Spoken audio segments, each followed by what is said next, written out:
Je suis Hélène Gâteau, je suis vétérinaire. Lorsqu'on éduque son chien, faut-il le punir ? Pendant très longtemps, la punition était une punition physique. On mettait le chien en position de soumission, on lui faisait porter un collier étrangleur, un collier électrique ou même parfois on le tapait. Aujourd'hui, ces méthodes sont révolues puisqu'on parle d'éducation dite positive.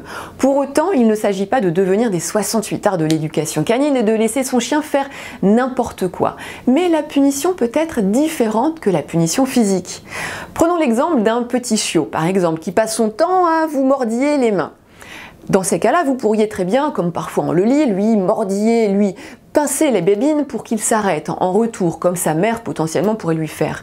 Mais votre chiot pourrait prendre ceci comme votre participation à son jeu de bagarre et s'exciter de plus belle. Non. Dans ces cas-là, ce qu'il faut faire, eh bien, c'est lui retirer ce qui lui faisait plaisir, lui retirer finalement votre main ou votre présence. C'est ce qu'on appelle la punition négative. Bien souvent aussi, lorsque votre chien va sauter dessus ou beaucoup aboyer, ce qu'il cherche, c'est à attirer votre attention. Si vous le repoussez, si vous lui dites non, non, non, ne saute pas comme ça, finalement, vous lui avez accordé de l'attention, vous lui avez donné ce qu'il attendait. Donc dans ces cas-là, la meilleure des punitions, encore une fois, c'est l'ignorance. C'est croiser les bras et puis c'est lui tourner le dos, tout simplement. Faites attention également à l'utilisation du non. Parfois, beaucoup de propriétaires ont tendance à « non, non, non, ne fais surtout pas ça ». Dans ces cas-là, votre chien est complètement perdu dans ce flot de mots. Le non doit être utilisé à bon escient et surtout pas systématiquement. Accompagnez parfois votre non d'une tape dans les mains pour surprendre votre animal. Faites attention aussi de ne jamais réprimander votre animal après coup.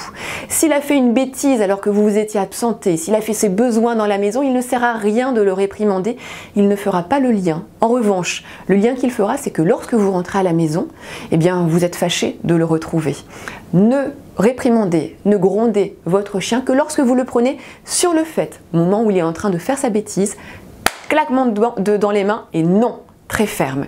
Mais vraiment, faites attention à l'usage de ce nom qui, je vous dis, est véritablement trop souvent utilisé par les propriétaires de chiens et après, il n'a plus aucune signification pour les animaux. Je vous présente mes deux nouveaux livres aux éditions Albin Michel, Tout sur votre chien et Tout sur votre chat, au sein desquels je réponds à toutes les questions universelles que vous pouvez vous poser sur votre animal de compagnie grâce à des réponses pratiques, pédagogiques et scientifiques.